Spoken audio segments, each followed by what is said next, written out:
Here are my thoughts on the GoPro action camera, Hero 11, and my Sony ZVE-10. Two very different cameras, right? What are you going to use them for? GoPro, great for action, waterproof up to certain depths, very versatile, small in comparison to a mirrorless camera or a DSLR type camera. The resolution these days is very good. The frame rate is very good. You may get some overheating, which is traditional with action cameras, but the resolution and the things you can do with that camera, the underwater things you can do with the camera, is second to none. GoPro's got a very strong and good name in the action camera world for a very good reason. So why would we compare the GoPro Hero 11 to a mirrorless camera like the Sony ZVE-10? Well, essentially I started out making videos on the GoPro. I received it as a gift. I was very surprised to get it and thought, what can I do with this? And it progressed and progressed and progressed to the point where we started uploading on YouTube, we started uploading and creating videos, and I started learning to edit. And that progressed for me to get the Sony EV10. With a lot of research, I essentially landed on it because it did features in which other cameras couldn't do, and it really served a specific purpose of being a primary camera for me. A lot of people might use a camera such as this as a secondary camera, but if you're on a budget and you want to keep it within a certain price range, the Sony ZVE-10 is a very valid option.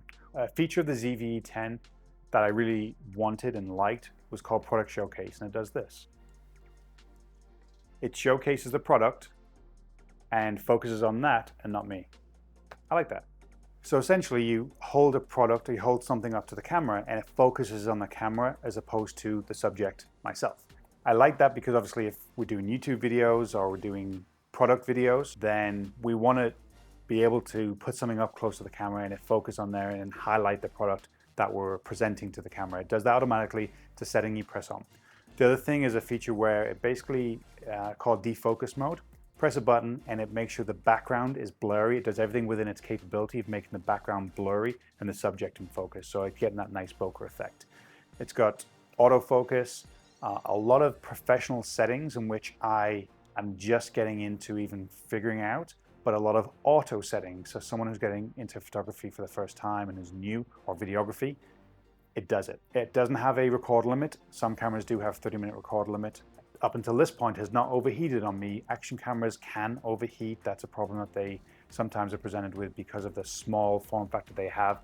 They basically need to have airflow. So if they're just sat on a desk recording for 20, 30, 40 minutes, they're gonna overheat. It's not what they're designed for. They're designed to be on a stick or attached to something with airflow or in the water where it can dissipate heat.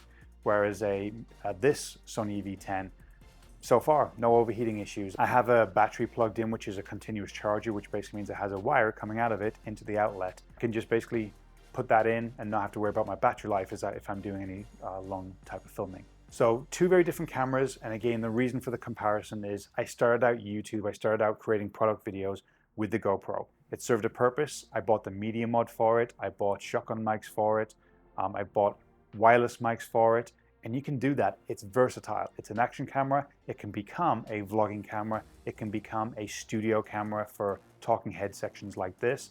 And eventually, months into that, we figured a dedicated mirrorless camera would perform a lot better for that specific arena. Now I still use the GoPro for action stuff. It's my action camera, and maybe it's even a B-roll camera or a different angle or a second angle. But the Sony ZVE-10 comes along with its detachable lenses, which I wanted. I didn't want a fixed lens, so I can upgrade the lenses as I go. I've got a small rig case on there, so it's basically giving it a bigger grip and it's protecting it, and it gives it different mounting options, which also has an Arca Swiss plate on the bottom, so I can put it into different mounting situations, both vertically and horizontally. It has a red light on the front. It has a red box around the screen, and the screen flips out and rotates up and down to get different angles. It really just checked every single box I needed for a camera. I can use it as a webcam, and I can plug in a wireless mic, which I have right here, to get great audio that way as well. So checked every single box I need for this type of footage, and the GoPro started out that way as a studio camera and our action camera and our family camera, and it kind of got put to strictly action camera because of its unique design, and I have so many accessories for it, including the media mod and a few different ones as well. But these two cameras have been our setup for, let's just say, 6 months or at least 4 months of the videos we've been creating, and I just wanted to compare the two and give you an idea of what direction you may be able to go if you're looking at a studio camera or an action camera or a camera that can do all, which is the GoPro. And that's my thoughts on these two cameras.